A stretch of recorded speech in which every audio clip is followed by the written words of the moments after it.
Think I'm live, or I should be live. Good night, everyone. And let me know if you can hear me. Brain drain is here already.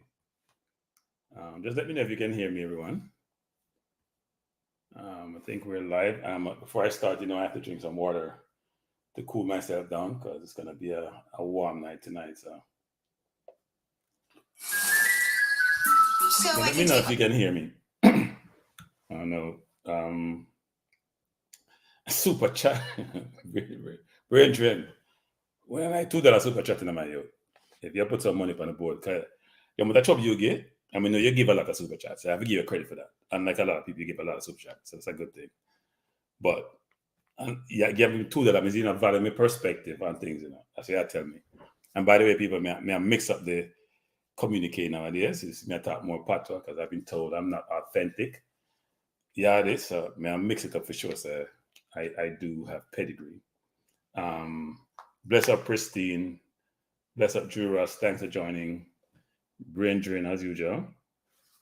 And Brain drain seemed like it was early because he not only have two super chat. One, his first super chat is saying great victory. So Brain drain, did you have a horse in the race? Because I didn't hear you come out on any side, So I don't know a person session of the factor. I didn't hear you come out on any side in that Brain drain. So I didn't know you were supporting a team. And then Brain drain says, will the Anderson team be excommunicated? So that's part of what I'm going to talk about, Brain drain. Bless up, Ernest. Thanks for joining. So as you may have heard by now, I may have nothing to talk about tonight, But I'm going to mix it up because, as I said before, these channels are such whereby you'd be surprised the people who view these channels, even people who English may not be their first language, right? So you want to make sure you can reach your entire audience and not just those who fully understand Patois. And I have people from the Caribbean also who understand some aspects of Patois, but if you go too deep, they struggle. So I'm going to go between both this evening. And here I'm trying to pronounce my THs because we eat them in Jamaica. We just say both, like a banana boat we take. We don't say both. I make sure I pronounce the TH then. And then Kevin Williams says, congrats Ricketts and his team, big up Cranky. Yeah. I've always said before, Kevin, that I'm supporting whoever wins, right? I didn't have a stake in the game. But there's a lot to be considered now going forward and to be done. And we talk about some of that. And it seems like even people who may not have been supporters of JFF seem to have accepted the outcome. So for those who who are late in the news, and this is not breaking news, I'm not like Dre anywhere. Sorry, Dre. JFF won the election runoff between the Ricketts team and the Raymond's team. They won by 39-17, which sounds like a trouncing, but if you really do the math, it's not, right? So if you need 28 to win, so they won by 11. And if you want to say, well, yeah, cranky, but 39-17, that's more than double. But here's how I do the math. If you took away the 4 votes for the beach football, which I assume the JFF got, right? That's 4 less for the 39. That's 4. That's 21.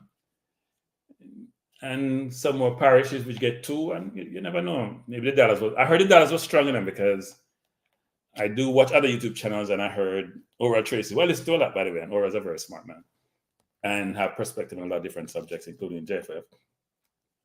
He was saying that Dallas was running. Dallas was being, in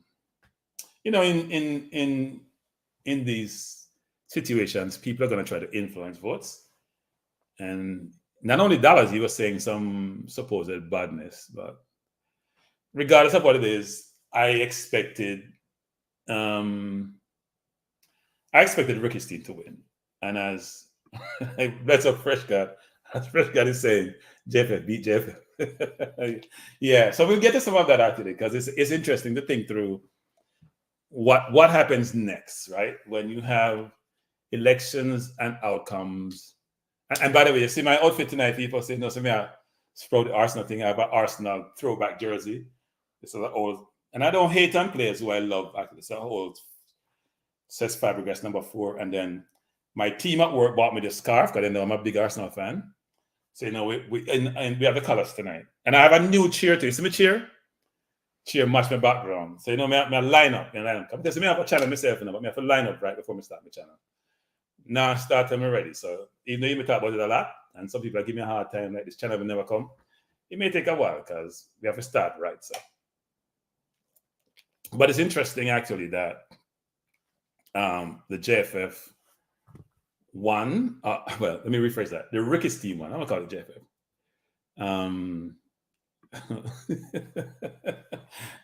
We're gonna touch upon that, Brian. We'll touch upon Brian because it's interesting. So let's touch upon this. So the JFF won, or I'm sorry, I keep saying this. Ricketts won. Raymond's team lost. Here's the next question: what happens to Raymond and his team? Because this is a 4-year window, and Raymond, people like myself and Raymond are getting any younger. So, given that he is now lost, what happens to him? Because remember, it wasn't only the presidency was up. There are other vice president offices that are up for election, and I'm assuming that his was one of those. So, if I saw you go, I'm gonna tell you, I mix up the language tonight, people. If I saw you go, then what happened to him? Am I lose him spot, or am I maintain him spot? And if you maintain him spot, then you can't trust him if you're Ricketts. I don't know how that'll work. But I assume he's going to lose his spot. And then what happened to him? Because he's been in football since football existed in Jamaica, as far as I'm concerned. He's probably been in the organization between 38 and 40, a long, long time. So is he now out of football? Does he go back to his parish and for his parish presidency? What happens to the president for that parish that he was from, actually? I think it was St. Mary, one of those parishes. So that's interesting. But it's unfortunate. I mean, when you and did he think about the implications of not winning?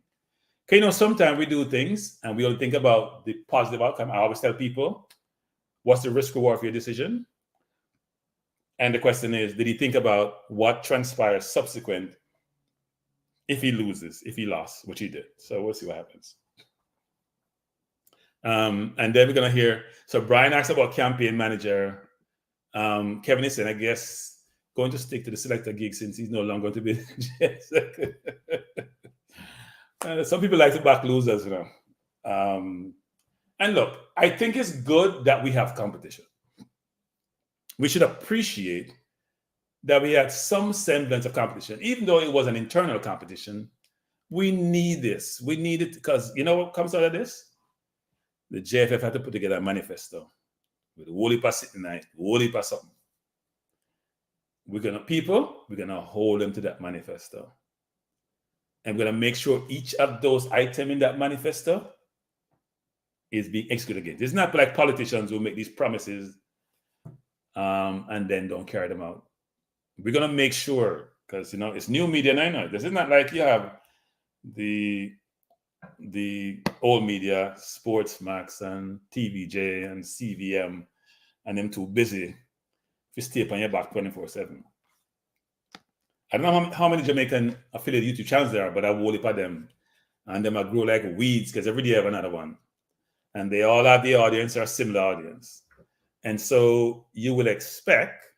And people, as you come into the chat, just hit the like button, man. I don't like come in. You have 15 likes and 60 people.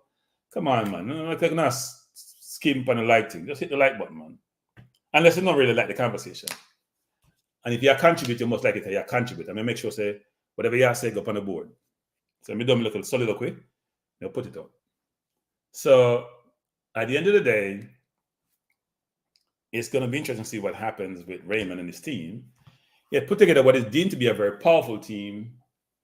But I think part of the problem he had, so here's, I would say to Raymond and his team, and for anyone who have aspirations for office, when you have an outcome like you did in this case, you got to do a post-mortem and say, what did you do wrong? What didn't you do right? I would suggest that if you're going to run for elected office, you have to start early in the process. You may have to start 2 cycles away. If you want to win World Cup, you have to start like no, if you win 2030 World Cup or 2034 World Cup. You can't try to get something done in a year's time. Not enough time. You have incumbents always have an advantage.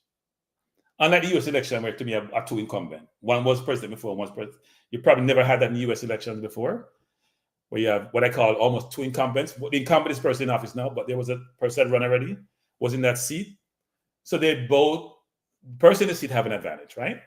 They're in the news, they're known, they have resources, they have relationships. It's hard to oust an incumbent. So you have to make sure your planning is on point. And I'm not sure the planning was is where it needed to be for Raymond's team.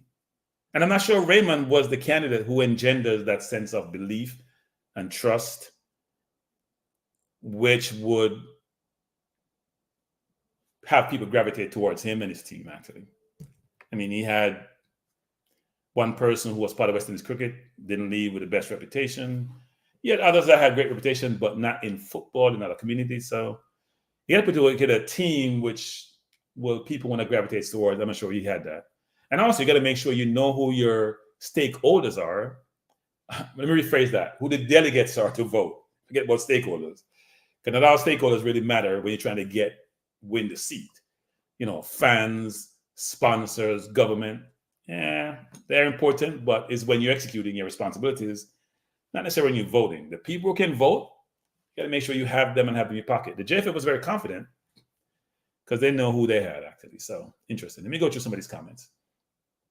And Brainy saying, do you feel remorse for Cataract's misfortune? I don't think Cataract has a misfortune. Cataract same as an ultra. I'm not sure how ultra side with the administration. Ultras are always adverse administration. And I was not happy with Cataract actually in how he went about doing this. I think he, like a lot of different people, had a good gripe about the JFF and what it has done or hasn't done. But he was just going from JFFA to JFFB. So didn't see how that made sense. And Cataract seemed to do a good job back in losers. So good luck to Cataract. Hope it all works out well for him going forward. So Aaron says, "Oh, Cataract don't worm his way back to Charlotte. He's gonna come back. Cataract is like weeds, man. He keeps growing. He's a smart man, you know, but he sometimes doesn't pick the right things." I see a lot of people here talking about Cataract a lot. Look, give Cataract some credit, right? He stirred the pot. They forced the JFF. Give Cataract and his team because he was the spokesperson. I guess he's not the best marketer or salesperson because he only got said. You know what? He got 17 votes. Is that good or bad? I don't know. Let me know, people. Is 17 votes deemed to be a good return on the investment made by Raymond's team? I mean, they put out all the stops. They went to court. They tried, but I'm not sure they planned as well as they could to achieve the outcome they were looking for.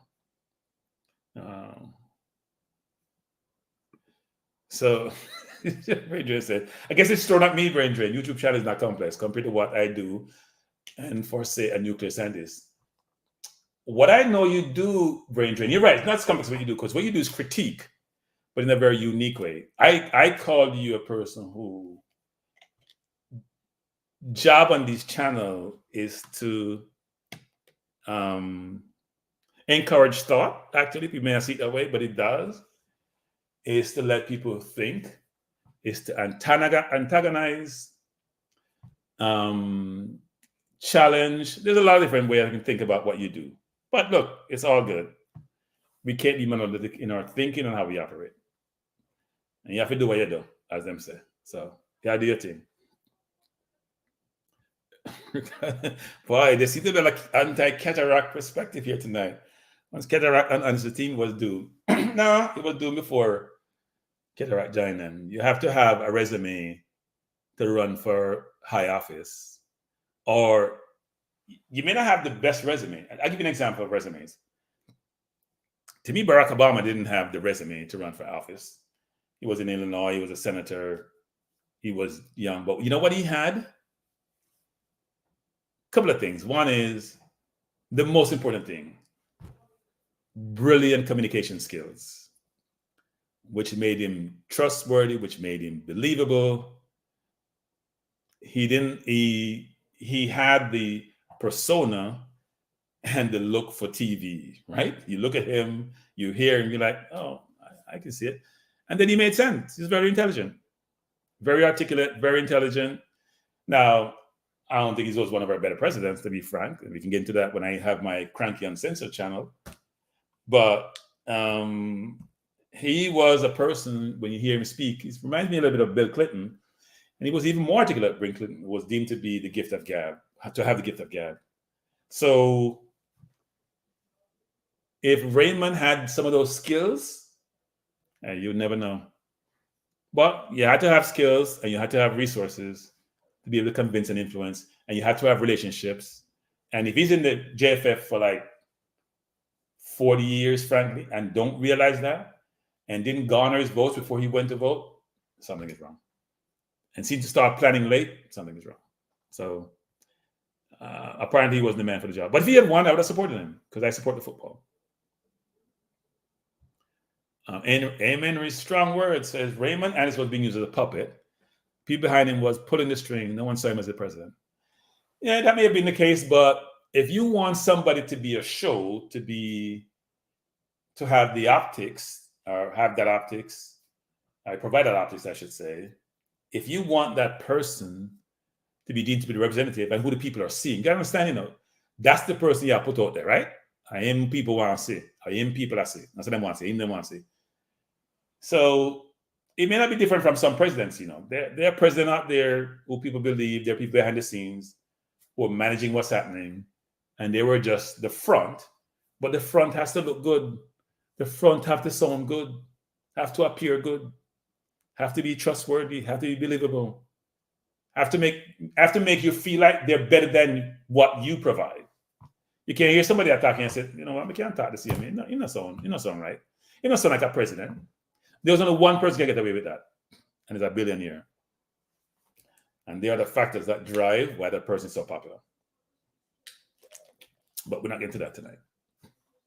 So I have no idea what will happen to Raymond, but I'm curious because there's one thing to lose and what happened the next day, because when it hits you when you lose, and next day you start feel it and start see the repercussions. So it should be interesting. Let me see other comments here.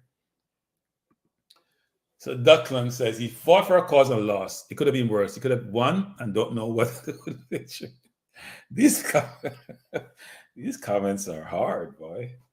You're probably right.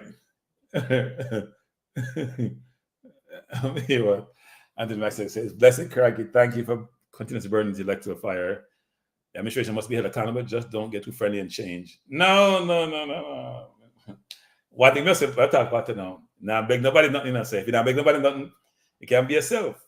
No, what you don't want to do though is have enemies, right? If you're not beg nobody nothing, if you still live good with people. If you're not a good slate, still live good with people. Because my philosophy in life is this. We should all do our best to be the best person we can be. Just be. You don't have to be religious, You just have to be a good person. And we all know what good looks like. Even though a lot of times we don't execute accordingly, we know what good looks like. We know when you're honest. We know when you're liar. We know when you're trustworthy. We know when you're cheat. Just try. If you are good to yourself, your family, your nation, the people around you, it'd be amazing how life seems to just go a good way. And by the way, for you to do well, like financially, there are attributes you need to have, right? You need to have ambition. You need to be smart. But at the same time, if you're being a good person, I actually believe that's a good thing. Now, there are a lot of evil people who do well in life, but how do they do well? They may do well financially, things may go well for them, but somehow them things, they always bubble up at the end. Somehow in life, I don't believe in karma per se, but if you're doing evil to achieve what you need to be good, somehow I believe it always catches up to you. Not necessarily from a karma perspective, but it catches up to you. Uplife says, I think Manu and I will take the job as team manager full-time now. Yeah, we'll see what happens. I mean, a lot's going to happen, and I think the JFF has to be held accountable for a lot of different stuff. So, but brain drain getting better. You start from $2. Say I work up brain drain to like the $150 and $200 time. You start at 225. But first, I want to say brain drain, to be serious. Thanks to the super chat. Management truly appreciate it. So thanks, we appreciate it. Brain drain is saying Anderson's team could not respond to him being the same JFF. That was their main downfall. No, I think their main downfall, Brain, was that I don't think they planned as well as they should have planned. Right?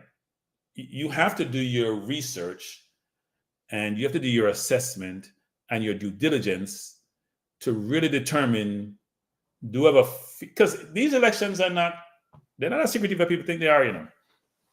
You should be able to count who you can convince. There's three bodies of people. There's those who support you, those who support you, and then there's the people who are agnostic. They're in the middle. They don't really care. They're going to select the people who are going to do the best. And maybe you have to convince them, right? So if you have those who are in your corner, you got to know what that number is.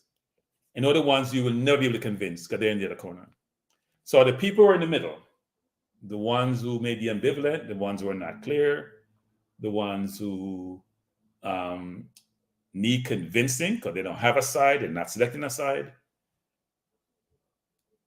Can you convince them? And is that number enough to get you over the line? And you have to make sure you get over the line with a certain number because there's always people who overtly will say yes, but covertly will say no. So do you have what we call a cushion? When I heard Speed talking about this a while back, he had his cushion. He counted like 29, 30, which are in his corner of 56. That means the other side lose. So unless they could turn a couple of those, so you hear all this noise in the background for people, oh, we have a choice to win and X, Y, Z. That's what I was wondering why Speed was fighting the beach soccer so much, but maybe it was about principle. And they know they would have to win. And they had that cushion they were building in. Because even with the 4 votes you take away from beach football, it was 2 votes, but it works out to be 4 in terms of how it affects the numbers. They still would have 35 to 21, so they still would have won. Or 35 to 21. So still would have won. Duckland, I know, so you're talking about this in the Duckland. You wait, and the Trump president just launched a channel. Duckland, good things come to those who wait. May make a whole one there, Duckland, yeah? Don't rush it, Duckland. We're not rushing to the Duckland. Because I told you I took a indefinite leave of absence from my job, which means me have time, but me I do enough things. Me I enjoy myself. Can't rush in that channel. Because me rush in that channel, Duckland, a full-time job, And I'm on side thing, When me do things, me do it fully committed. So if me I do the channel thing, a constant thing, enough research, enough work, enough quality content. So can't rush it, Duckland, can't rush it. It may not even come till summer, Duckland. But me I'll talk about it so people know it's that come, so they can subscribe to it when me set it up without me even starting, and then me start it. But me not rushing it, Duckland. If me not feel I'm ready for it, in such a way in which means me commit 24/7. I'm fully in it, and we can bring substance to the discussion. We can't do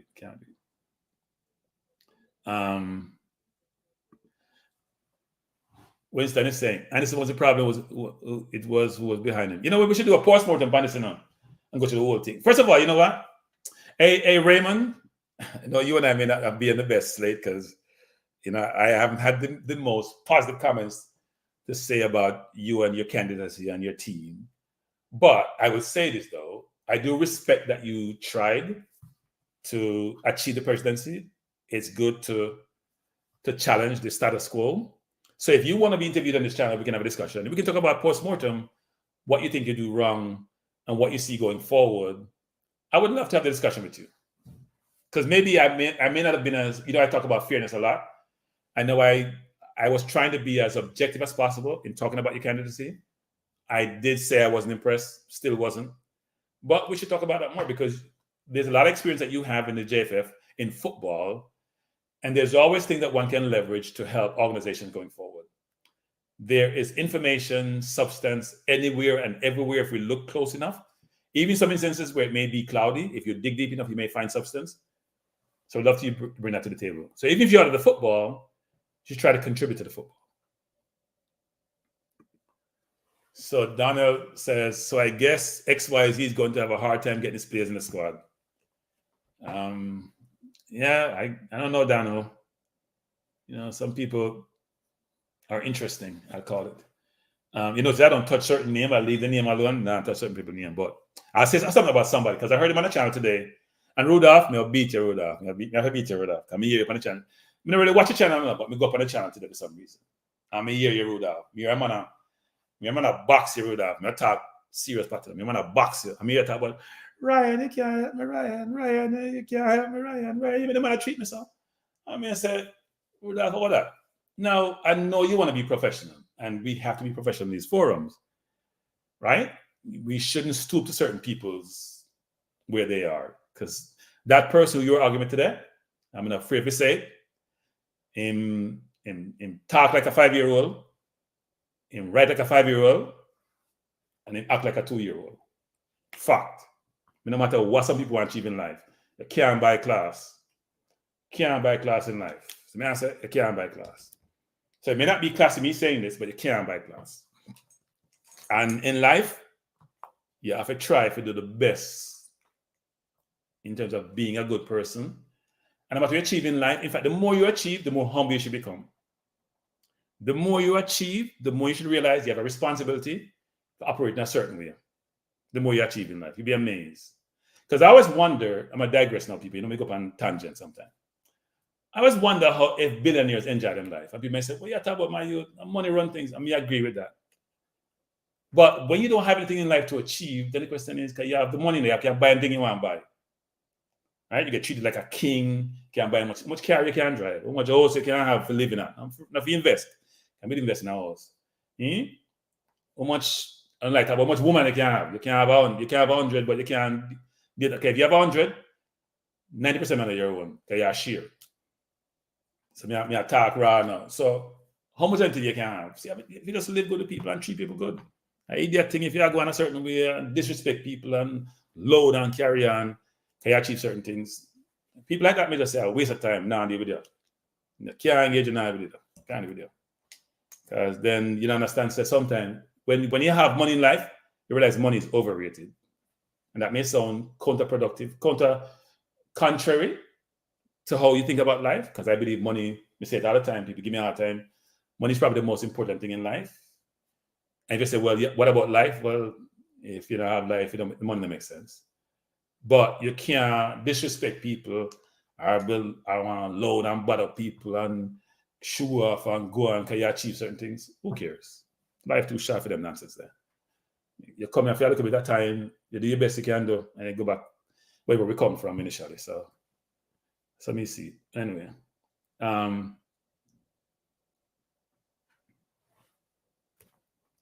Well, if it was an old video, still the same situation. It was an old video. Can we hear the person talk subsequent to that dream? Same nonsense, dream. Same nonsense, dream. You hear the person talk subsequent to that? Same nonsense. Same thing them say. They not change one bit.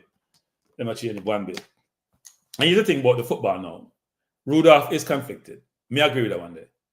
No matter what Rudolph, by the way, Rudolph is not the president of Cavaliers. I know the president of Cavaliers. In fact, he was here last summer. He came to an event I was emceeing. Name is Andrew. Nicest person in the world. He reminds me of Ricketts in some shape or form. Ricketts is very dignified, stately, communicate well, very articulate. As I've said to Ricketts, he need to put on him foot more, right? If you're a president, you have to act like president sometimes. You can't try to appease everybody. But you have to be a gentleman also if you're in the role. Because you know you're in the role. You know you have the power. I've met Andrew. Andrew's the nicest person ever. As I say, Andrew reminds me of Ricketts. So Ricketts, Speed is not the president, but Speed is the coach. And Speed have players want to get the national team. And Speed is head of the technical committee for the JFF. And Speed are the one who have the quota system. Because you can say, you know what, you want the quota system for players, because you want your players in the team. You can draw any conclusion you want to. So you can't deny it if you have Speed. No matter you want to deny it. And people, let me say this, people. In most situations in life, government, business, private, non-for-profit, there are conflicts. But you know what people do actually to manage conflicts? They do a few things. They have what they call a conflicts register. So they capture all the conflicts they have. They rank the conflicts they have owners for the conflicts, and they manage the conflicts, right? And they make sure where they can mitigate those conflicts by preventing them from occurring.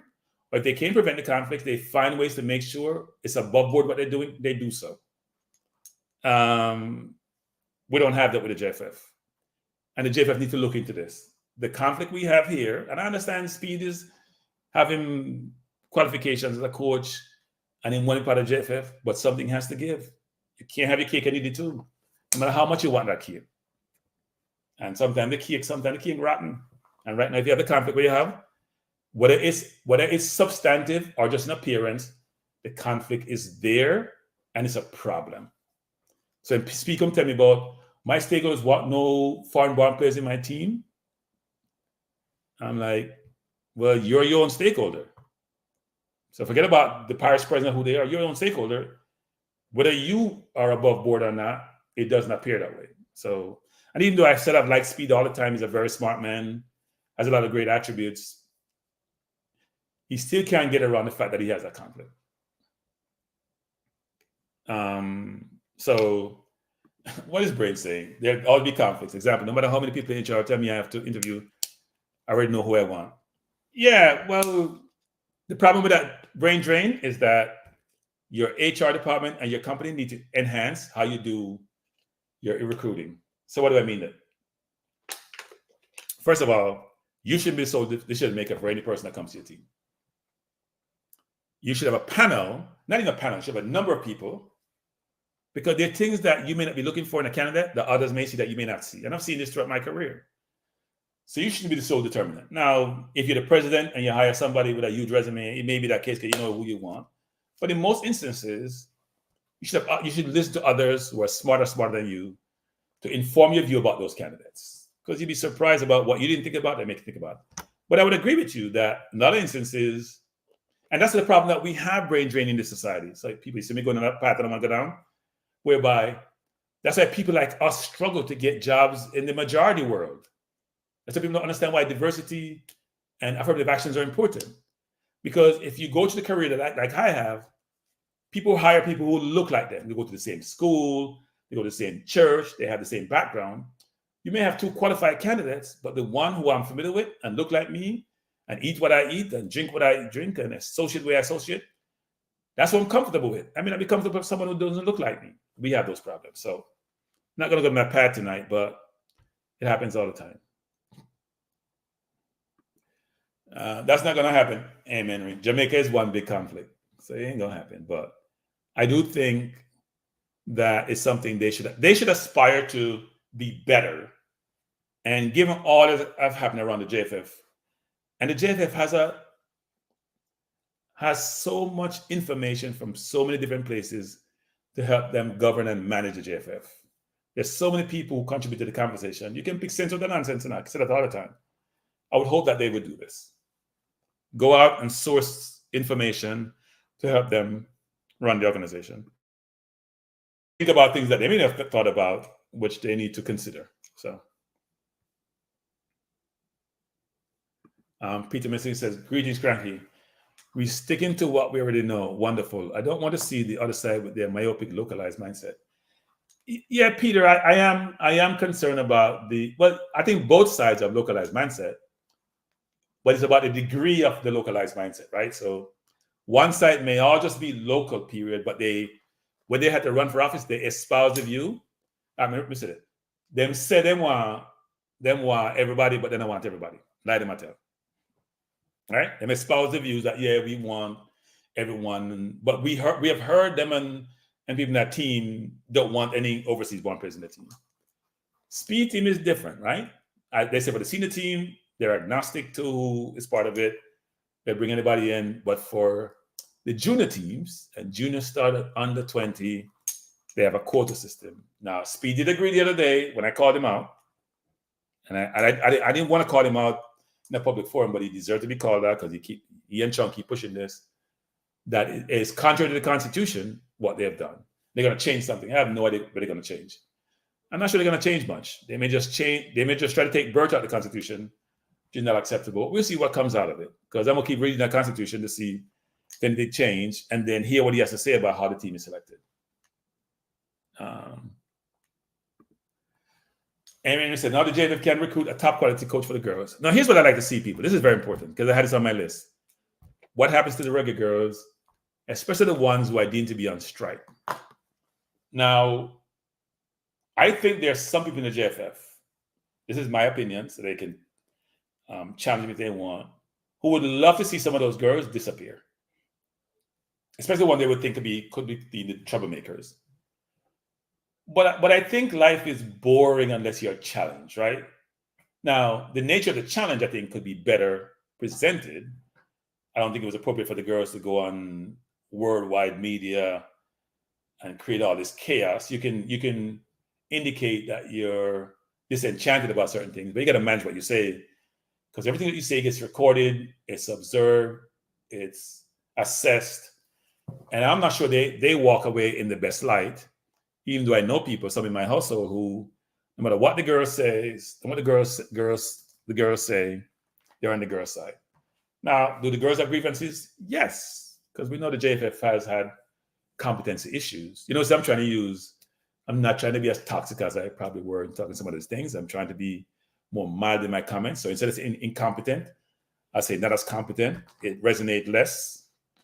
But the JFF are trying to improve. They brought Dennis Chung in to enhance the organization. That's left to be seen whether that's the case, if it's been enhanced or not. And they've been open to suggestion, but we want to see execution. So here's my suggestion to the JFF. You have won. There's a great responsibility to come with winning. I totally believe that. You're in a position of strength. When you're in a position of strength, you shouldn't just stomp on the people who challenge you, but bring them into the fold, win them over, right? You can operate from a position of strength. You know you have the mantle. You know you're in the seat. You're in the power seat. That's when the humbleness should come out more. Because you know you're not leaving here for 4 years. Nothing can change that. Nothing can happen. Unless you significantly violate some FIFA rule. That's only be the president. The administration will stay in office for 4 years. It's etched in stone. So I would assume that now you should work with the girls and get to a great place. Because I think a great injustice has occurred with the girls not making the inaugural Gold Cup. And there's no doubt in anyone's mind, if we had the full complement of players, that we make the inaugural Gold Cup. Which is sad, actually, that Jamaica is not there. So we should, and frankly, I'm sure all this negative news affected the ability to get certain players who may have thought about switching allegiance, for example. And you know the girls don't have the same thing like the men do, because we don't have enough female players in Jamaica. The football has not been developed enough in Jamaica, that JFF, you own that, to have enough players, local players, in the junior or senior team. So we won't have the same conversation and same arguments about this. So you want to have the best players. And look, I am a total advocate. People may think I'm, Cranky just want the team to fill up our overseas players now. You didn't think Cranky are going with it now? No, not at all. I want the best players in the team. I'm a big proponent of meritocracy. I want the best players in the team. But I also want the pool to be bigger. And I don't want us to be subservient to any player from anywhere. I don't want us to be, if Gray don't play, come in the world, if Antonio don't play, what we're going to do, if Greenwood don't join. I want to say, forget all of that. We won't have enough players. You know what? Ben White said they want to play for England. We have Kyle Walker. We have Reece James. We have quality players that come in. It's a loss, yes, but you know what? We move on because we know we have quality. So the football in Jamaica has to be developed to allow us to have the volume of players, because you need the volume to make sure there will be diamonds in the rough. That's where you normally get world-class players from. They don't get made every day. And you can pick up those players to supplement, and we can export them overseas, keep on developing their skills, or we can manufacture them in Jamaica, and they play in Jamaica. Obviously, they have to go away if they want to increase their earning power. But we need that to occur. We need that to happen. So I would hope the JFF, and I've said this before at the inception of the program, that manifesto, I'm going to read it closely and make sure they're held to the fire. When we talk about that manifesto, make sure they do what they're supposed to be doing, including creating elite group of players, whatever that is. I'm not sure they plagiarize from Raymond's team to get this, but it's a good thing. and that elite group of players is not a one-time event. There can be players going in and out like you do for national teams in that elite group. But we also need to have, so here's my suggestion, an elite group of coaches. You can't build cars and buildings with inferior party or broke down. The problem I see in Jamaica is mainly about the coaches and the infrastructure and the resources versus just the players. The players are developed, groomed, assisted by coaches. If the coaches are not quality and qualified, how do you expect to get great product out of it? Right? Doesn't mean the players in Jamaica can play, but they need that guidance. And the coaching is not just the technical ability on the football field. This mental element, this mental aspects of the person, how you think, how you make decisions, how you develop a person's mind is just as important as the technical skill. Because the discipline thing in Jamaica, from ever back in my days, way back when, has always been a problem. Discipline has always been a problem. And I've heard it everywhere I go, actually. With football coaches, with football administrators, that Jamaican players lack discipline a lot of times. Now, this is not saying all Jamaican players, but a lot of them lack discipline. And it manifests itself off the playing field and on the playing field. So developing the whole person is an imperative for the football administration. And that got to be part of the whole process. The mental aspect has to be part of it, not just technical aspect.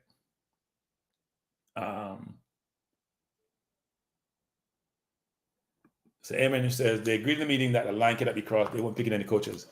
Well, I don't know. I mean, players don't really pick coach, but they can say, well, they pick Donaldson. Let me not say that. They pick Donaldson. We all know they pick Donaldson. But I don't think the players' right to pick the coach. I think if the coach is not working out, the players have to sort of go to administration and say, you know what, this is not working. And a lot of times the performance is what fires a coach. But I don't think players should have the authority to pick coaches. That shouldn't happen. Emery saying, it's time to move away from some of the girls. It's tough decision, but it has to be made. Here's the problem, Emery. People don't seem to understand. Here's the problem. Guys, we have to think about this now. The girls were smart in some respects. Why I say they were smart? Even though you hear me debates that the girls mess up. They got the worst of this. And some people believe, no, I heard, I'm going to call it Aura. I heard Aura say that. I mean, it's the Aura all the time. I'm going to want to plagiarize Aura's things. So I'm going to paraphrase Aura. Aura basically say, one of his thoughts is that, and I've said this before, maybe not in this forum, but that the girls, I'm going to use my own term, we're trying to influence the election outcome. Right? They struck because it will help the opposition. And that may be the case. But look who represent the girls. Two of the three players are two of the best players in the team. Frankly, maybe the two best players in the team. The three best players to me are the two Spencer, Spence, and then Bonisha. Bonisha and the goalkeeper, they're probably two of the three representatives for the team. Right? So if that's the case, do you get rid of those two players? You can, but it's going to look very strange to have maybe the best goal scorer in women's football in the world not be part of your team when you're not Spain, for example. Spain can afford to lose the entire team. They probably lost half the team and still win, right? They have quality everywhere. That's what I'm talking about. That's what we want for Jamaica. You have quality everywhere. Half the team don't want to play. You know what? You don't want to play? And you can't make a decision for the organization. We all play anywhere, and you still win. And you know where it's interesting for Spain?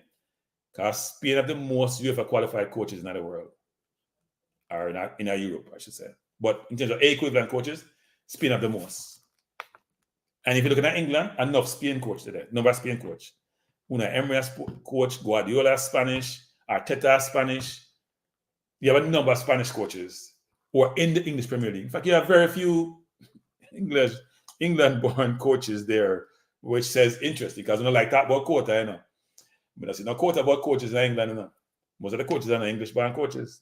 They may be at the championship level and the, League One, League Two, National League, but you go to the top of the house to call it JPL equivalent. They have very few of them who are English-born. So it's really interesting. Big up Tennessee. Thanks for joining. We have 114 people in the chat. We have 56 like. Hey, people. I don't give people complex enough. My youth, don't give me complex enough. Okay, if I only, not even, and I come like JFF about half hour now, the like button. Boy, that's not good at all.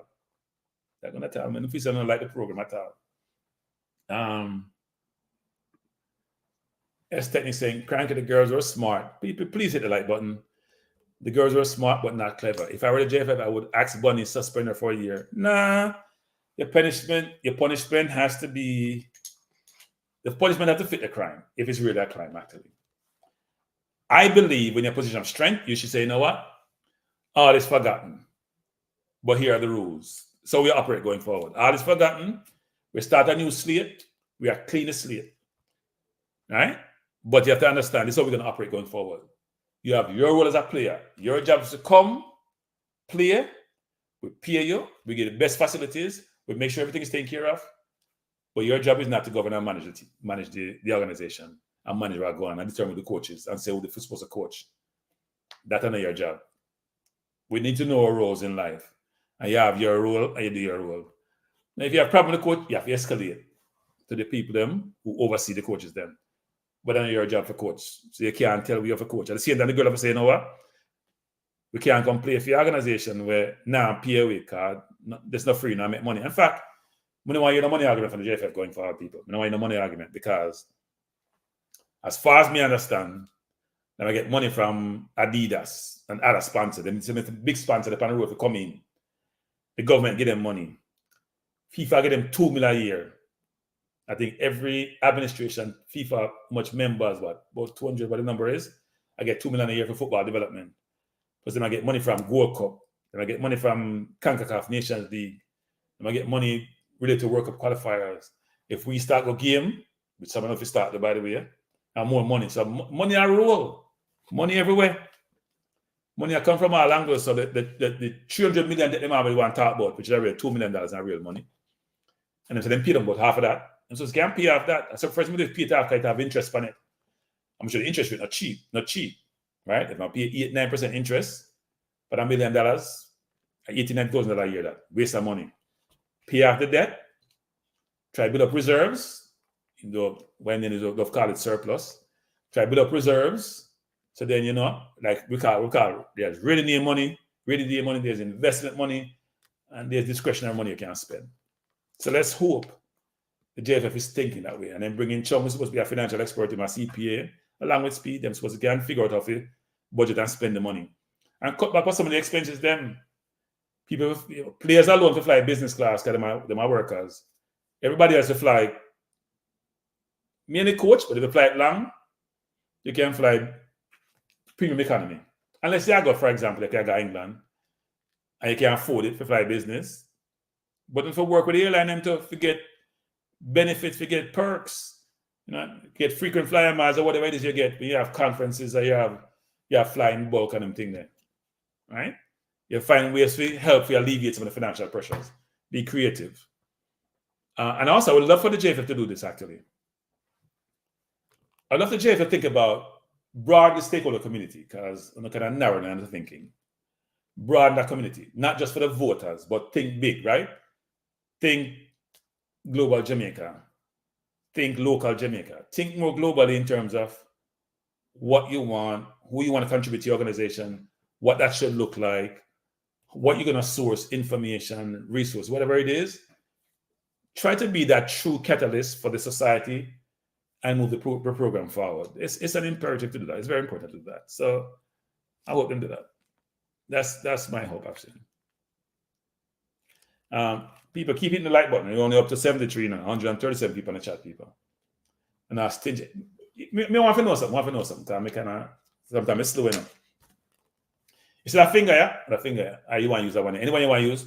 You see the thing where I have thumbs up on the thing, in the left-hand corner, just push your finger upon it. And just close your eyes and push your finger.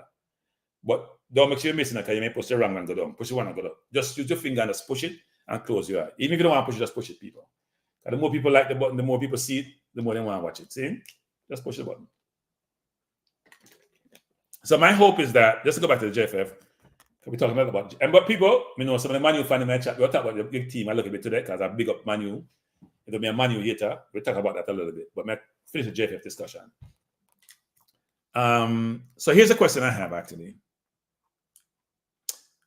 Will the JFF now be more inclusive and in the media like they were before election? You know, politicians stay now. You see them everywhere in election time, and election time done, them gone.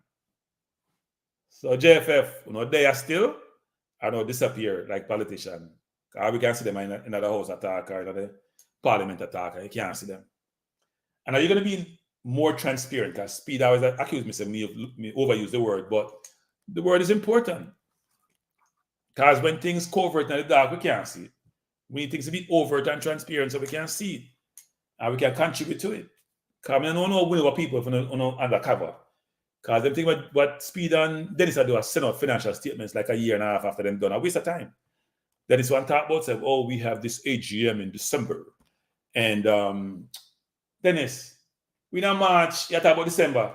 And 9 months from now, we don't want, and the financial statements, they're going to be finished in the next few months. So financial statements done audited by end of April, May. Well, we can't see them. We don't want AGM nonsense. If them audited, that means them sign off on. AGM to tell us, say the auditor number, because numbers what they are. Nobody's going to change those numbers. They're audited numbers. Now, we would love to take those financials and walk them through on these programs. Walk the viewers through the financials. And not everyone's familiar with financial statements, whether it's an income statement or balance sheet. Walk them through the numbers, say what they say, so we all can know where we stand financially as an organization. So Dennis and Speed and Mr. Ricketts, me always call Mr. Ricketts may call the other two, my name is him, I call him no Mr. So Mr. We give respect to people who are older than me. And if we make sure, doesn't mean I don't respect people younger than me, by the way, people, but the terminology used, because in America, nobody call nobody Mr. Up here, John and Peter and Paul, them call you, no matter what your age is. But we go up to Jamaica, respect given to people older than you, no matter what they may entail. Because age, by association, age, garner respect. But anyway, I digress. So we would love to be able to walk people through the financial statements, people. We don't want just financial statements, them sit down there, provide you, and you want to get them and steal, and you talk about, this is dated, we have moved on from that. And then we can see something which is much more updated. So the ones with the numbers, them Dennis and Speed. Eamon says Speed would not have been elected post as vice president. Yes, Speed is back in power. Lord help us. Rudolph. But Rudolph was very confident. Look, Rudolph is very confident. But as you hear me talk about Rudolph before, I want to keep booting Rudolph. Rudolph, if you think about the conflict for him having a car. I know him love the way I'm up, but he don't look good, Rudolph. Trust me, he don't look good. Surplus, only accountants can understand. No, Rob, none of the understand accountant because we had both 4 CPA attack both surplus, and you see, like everybody have confused the people about surplus. So one day we're still gonna really walk through that actually, because you can view surplus differently. Because when you say surplus in anything, that means you have excess about certain, and you just say you don't have no money. So you have surplus, you don't have no money. Confusing. So anyway. But yeah, it should be interesting actually going forward to see what the JFF is. Here's another question, people, that we got to think about. And you know what? I'll try to bring Speed on the program on them there. You have the conversation. Because I said before, we have more time. But I don't know. Which is when will the FIFA restrictions be lifted? Because we keep hearing about these restrictions. That means that the money wasn't that spent the way it's supposed to have spent. That's why you have restrictions from FIFA.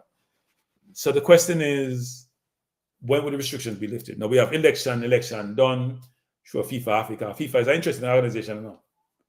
For them history, not pretty at all. So, but we can't do no better. Because them run things. Like you have the mafia run the organization. If you live at New York like me, so we're in a real estate business, one group of people run it. No matter how much, what year arena. So, so Zina said, Cranky, I really don't understand why you cannot determine what the JFF is doing. What do you mean, Zina? Expand upon that comment. Or expound upon that comment. I understand what you're saying. You cannot determine what the JFF is doing. If they're trying to hide something, but they're audited financials, right? And The interesting question is this: is what is the auditor's remit? That's very important, actually, because if the remit is just to look at whether the expenses were legitimate, what the source of the revenues were, and they can substantiate this and verify it, that's one thing. If the remit is also, because there's two kind of auditing, there's financial statement audit, there's what I call operational audit. So am I looking at things such as, are the policies and procedures sufficient given the nature of the activities of the business? Are the expenses deemed reasonable versus they're allowable and in your policy? So if I'm taking business flight, right, when the policy I should be taking economy, that's against policy. That's not reasonable.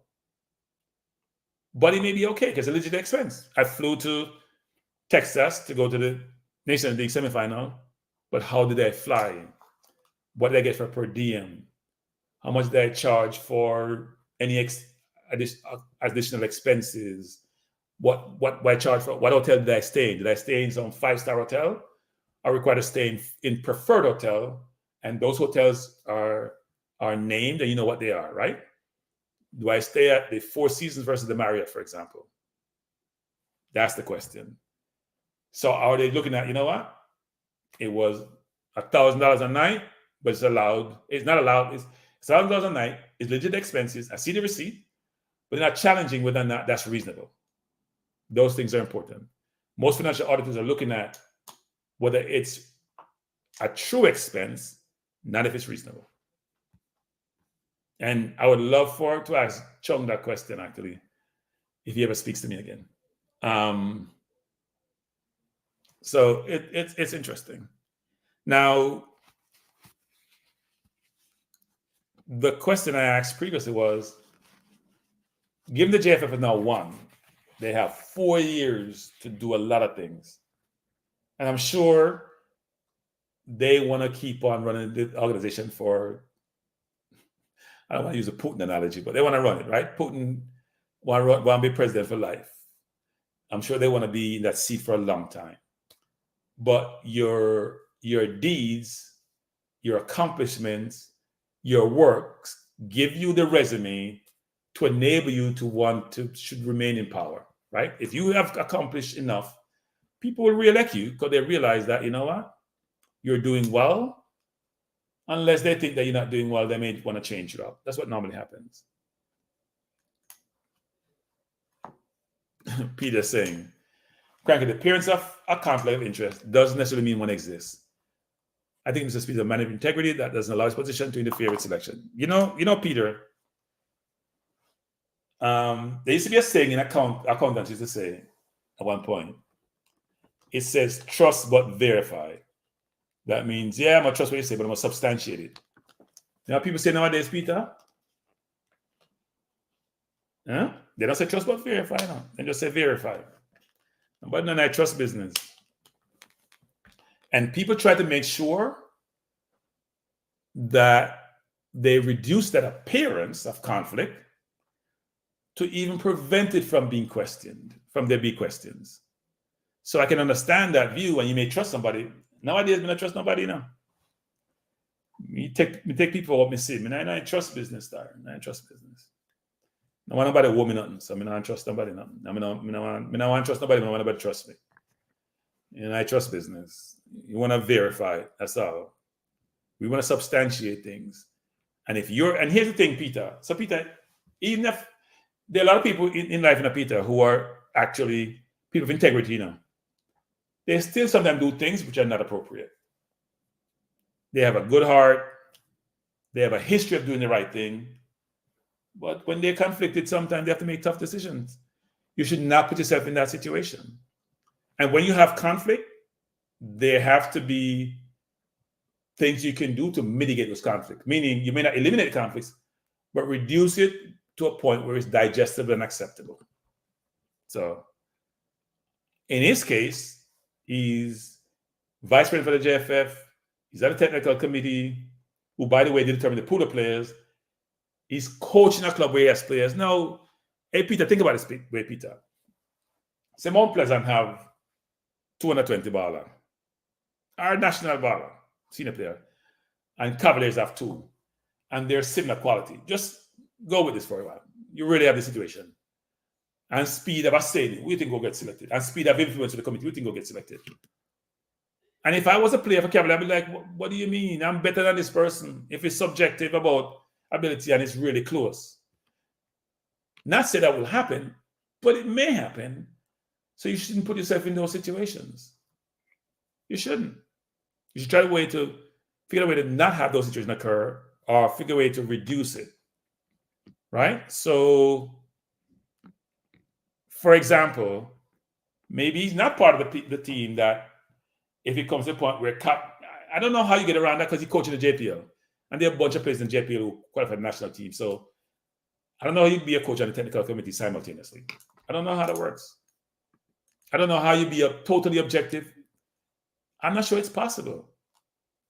No matter how much integrity you have, no matter how fair you are, because it's like you're going against your own interests to satisfy some larger good, when your own interest may just as well satisfy that larger good. I don't know how that works. Seems contrary to logic, by the way. So I'm not sure how that would work, actually. I don't care how objective you are, how independent you are. In this case, when you're conflicted, there's no objective independence. And even if you try to be, it still may seem superficial. And if you do so, somebody get hurt. So you may go overboard to satisfy that situation by hurting your own players, which is not fair to those players. We try to do as much as possible is avoid those situations.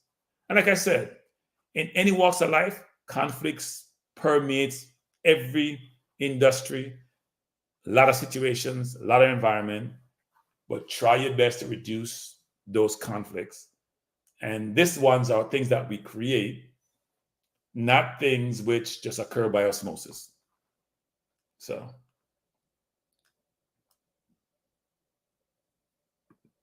Zena. But Zena, here's my thing, Zena, about this, which is we shouldn't use bad examples or bad organizations as the benchmark for anything. That's my philosophy. You can learn from them. You can even leverage them. But they're not your benchmark and they're not your examples to use. That's not the right approach. I can't use evil as the basis of how I want to do things. I gotta start with good. Maybe I may want to know what evil is so I can counter evil. But no, I am not going to subscribe to that. And we know what FIFA has been and probably still is in some respects. So, because if Saudi Arabia got the World Cup, that was it, Qatar got the World Cup. I'm getting confused nowadays. Qatar got the World Cup. There was a lot of questions about that. A lot of questions about that. So, but even the organizations who are less corrupt still fall in line a lot of time. A lot of them, actually. Formula. Hey, Formula. What happened to your Formula? Formula, let me see your channel no more now, Star. Formula, you were here and you disappear. What's happening? You migrate? If I don't migrate, don't tell nobody. No, migrate, you know. Jump off of the island. See, I know I'll beat you sometime. I know I'll just disappear. We can't. So, no. Are you migrate Formula? Or are you in school or something? You're turning rich. So you just forget what the poor people have on YouTube. Which one? A long time I don't see you. Formula is saying the appearance of conflict of interest is enough for one to step aside. Does not matter if there is or is not actual conflict. Yes or no, Formula. Look, what you should do though is if you have conflict, which sometimes is innate to how something is working, meaning it's just embedded in it, you got to find a way to work on reducing that conflict to a point where people can get more comfort and more trust in what you're doing and how you're doing it. So I'm not saying all conflicts are avoidable. In fact, they're not. But you got to put measures in place. Like, here's a good example of conflict. I wouldn't call it conflict, actually. It's corruption. It is corruption in a lot of respects, from where I sit, actually, which is the U.S. Supreme Court. Like, that should be the embodiment of objectivity, independence, fairness, no conflicts. And if you look at what's transpired in the most recent years with the Supreme Court, and maybe some of these things were happening, but we weren't as attuned to it as we know, you'd be amazed when you think about what they're doing. If you think about like Clarence, I'm digressing now, people, so bear with me. Clarence Thomas getting RV, get his nephew's tuition paid. You know, in business, for example, you're restricted to take clients to lunch. You have 100 maximum. You can give like $100 for clients. You have rules and laws in certain industries preclude you from doing these things. And the Supreme Court is supposed to be the embodiment of fairness, objectivity, what the order of truth and how things should work. You look at how they operate, they're getting gifts like, you make it look like bribery, frankly. And who can say it's not? If you look at the definition of bribery or corruption, that's the law of the land in the United States, who's supposed to be, you know, the world's governing body. People here think that they are anyway. It's so disappointing. It's basically unacceptable. I'm not sure why people are not losing their mind about this, because you believe that the justice system, well, maybe not for us, but for people in general, is supposed to be what it is: justice, fairness, treating people, giving them the rights they should have a citizen. And yet it's just amazing, actually. It's hard to digest, actually, but it's there. So even the court system, which we go to referee and help us resolve conflicts, are conflicted themselves. And then we saw in Fannie Willis case in Georgia, the one that's trying to bring Trump to trial for election interference. She's having an engagement. I'm gonna use nice one. She's affiliated with the person she brought on board to help her with the case. Yeah? She and the man do them thing. All them things never work. So even some of the people who are some of the smartest people are some of the dumbest people, frankly. Or maybe you think what you're doing under cover won't come to light. And most time, people have investigators that track it 24/7, and then we'll find out what you do. So if you say you're undercover and I get away with things, people track it. People, come on, people, 101 likes there now. I mean, I'm not supposed to understand part two, so I track it. Enough. 101 likes there, and 156 people are watch. I know some people come in and leave, and come and leave again. So that means there are less than 101. I mean, more than 156 people watch. So hit the like button, man. It not hurt you. You have the finger here, other finger here, other finger here, other finger here, finger here. In fact, you can use our 5 thumb if you want to. Our 5 fingers and 5 thumb. Just hit the like button, man. So Victor said, hey, Cranky, can all the bloggers come together and have a blogger meeting and discuss some real topics? No, look, I think that happens periodically because bloggers go on each other's channel. I think what we could have, which I've actually thought about, is have a panel discussion with all the bloggers, right? And we can bring some of these things to fore. So I do think they need to be this. Look, the bloggers, a lot of bloggers, them, you know, them have them issues like everybody else. They get along, they support each other's channel, they promote each other's channel. Now Jason Gooner just started his own channel, which I think is doing well so far. So I think that's a good suggestion, Victor, which is periodically. And the question would be, first thing, Victor, you have to understand this now. Who channel got the pan? Are you going to link all the channels or you rotate the channel then to do this? So maybe something that one could do, I just think out loud by saying, you know what? If you have 4 or 5 channels and people agree, you can say every 2 months you go on another band channel and talk about some of these things. You can think what the topic is, but not a bad suggestion. But the bloggers are supportive, but they're also in competition. We have to understand that. And some bloggers are very competitive. So not a bad suggestion. Ernest says just ice. Well, if it's ice, it's not a good thing. Ice, I would look for deport people. Let me see if any other comments here I need to bring up. Oh, come on, Travis. Travis saying he doesn't want to see Anderson. Why not Travis? Look, Travis. I don't think Anderson should be ostracized because he challenged the JFF. You should laud him for that, actually. People can put themselves on he was a sacrificial lamb for a greater cause, is the way I view it. But I'm not going to knock Raymond for challenging Ricketts. You should challenge him. If he didn't challenge Ricketts, what would have happened? They would have rubber stamp and go back in power and nothing would have happened. We wouldn't be calling out beach football and having injunctions and seeing campaigning. And we probably didn't get a manifesto for the JFF, because why should I put one together? Now we have a document we can hold them to say, here are the things that you're going to be doing. And you know what we need from JFF? We need procedurally, are you going to accomplish those objectives? And we need dates and time, and maybe even numbers beside them. You know, you can't keep the numbers. We need to see how you do them thing there. I mean, some date, I said when you do them. Some things are long term, but we need when they want to start, when they want to have a middle and an end. And some of them will probably never end, but we need some more information about this. Because now you're in power, you see what you do, so we want to see what you do. Very important for us to see that. So Trevor said, Cranky, his time up. He did a second time now. He was with Stevenson Slate before, who Ricketts beat. Yeah, Travis, but it was all an inside thing at Travis. You know this. He was part of JFF and Ricketts was part of it. And way back when in Borough time, we had Boxill who won and then was undermined.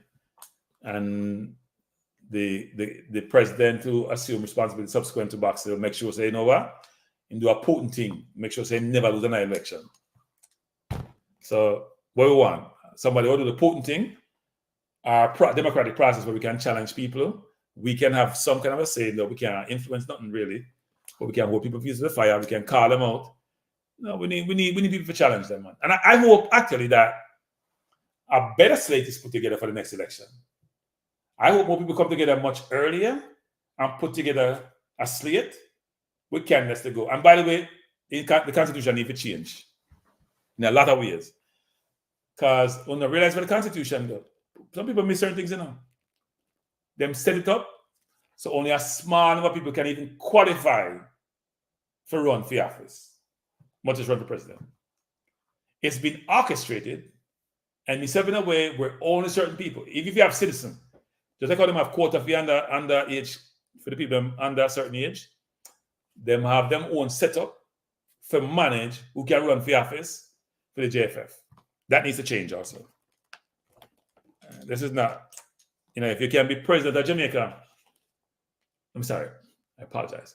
Can be prime minister of Jamaica, and you're born in Jamaica, then you can't have restriction about you have there on the island about 10 years to run. No, sir. I think that's nonsense. I think that's nonsense. I think that need to change. Because what I'm doing now is exclude talent. You don't realize what I'm doing now? Just like for the football, when I exclude talent. Instead of trying to bring in a talent, our talents can't have, I exclude talent, which makes no sense to me.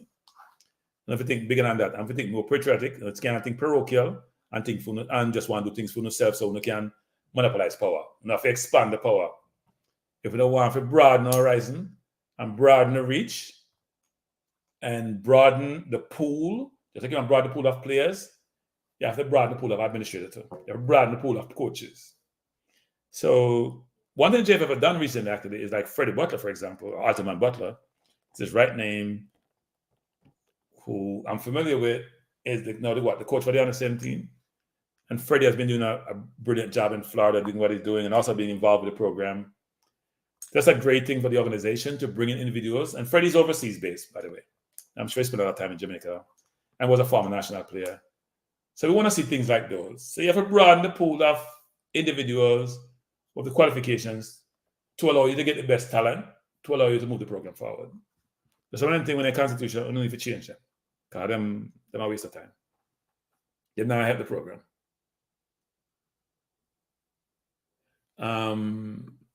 Well, I know hard, but Raymond, no.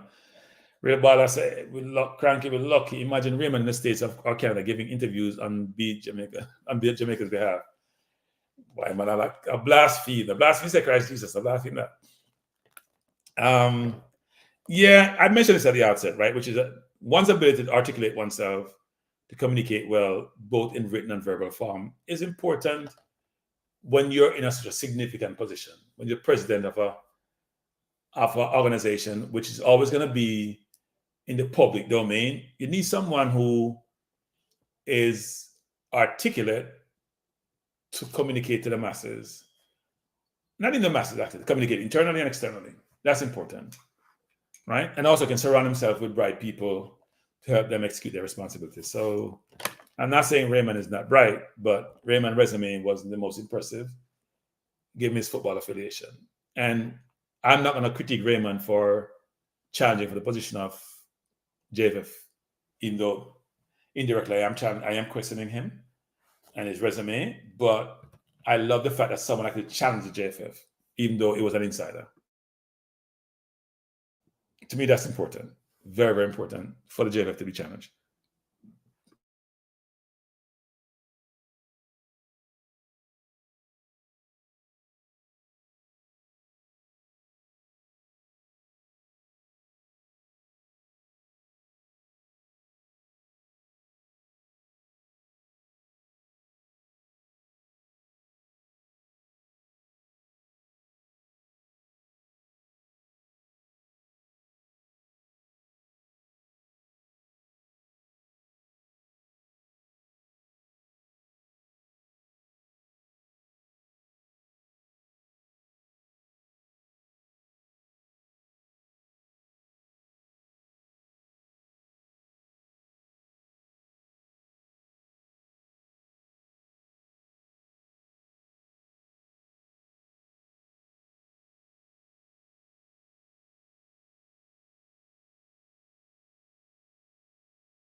You know, I talk to myself and I can mute myself on purpose.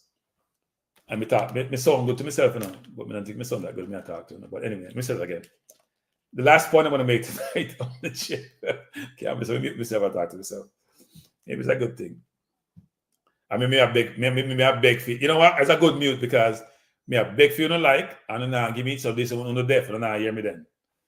You might as well mute myself. But anyway, the last point on JFF is this: is that I hope the JFF leverage their position of strength that they have now going forward to do a lot better than they've done in the past. Because the view is by a lot of people, not all, by a lot, that the football program, both women and men's, have done well, not because of the JFF, but despite the JFF, which is a sad place to be, right? If you have had like the girls in the World Cup, the men's now in semi-final Nations League, we're a small country now. We only have about 6 million people. We are competing with a country we have 330 million, and Mexico, which have over 100 million, and all them other countries there. We are do well. Canada, about 30 something, some other number. Not to know the numbers of Canada. But if we're competing with those countries and doing really well, there's a lot to be said for that. And if you're the administration, you should be basking in the glow of all those accomplishments. And yet, you're not getting your credit you may deserve because you have all these situations which you have managed well. So the hope is that the